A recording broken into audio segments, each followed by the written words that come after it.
नाज़रीन, drama serial Chaalbaaz की next आने वाली एपिसोड में आप देखेंगे कि इधर आयजा बहुत ज़्यादा खुश होती है, लेकिन सारी खुशी पर पानी फिर जाएगा जब ईशल की माँ फ़ोन करती है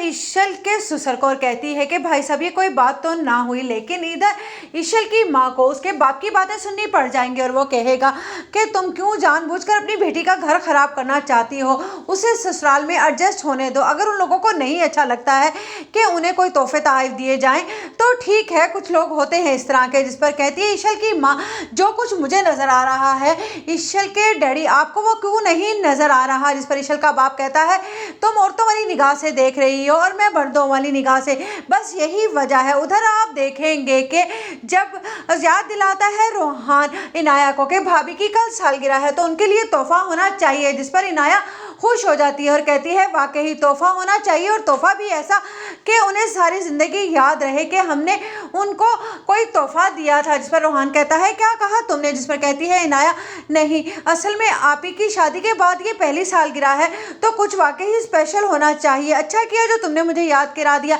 मैं तो तुम्हारे ही बारे में हर वक्त सोचती रहती हूँ, इसीलिए कुछ ध्यान ही नहीं रहता। इधर ईशल का मुँह बुझा बुझा सा देखकर आयजा बहुत ज़्यादा खुश होती है और ये बात ईशल नोट करती है कि जिस तरह से मज़े ले रही है आयजा उसका सामान वापस भिजवा कर, और वो अपनी जीत भी समझ रही है इस सब में, लेकिन ईशल कुछ नहीं कर सकती क्योंकि वो आशिर की खुशी के लिए ये सब कुछ कर रही है।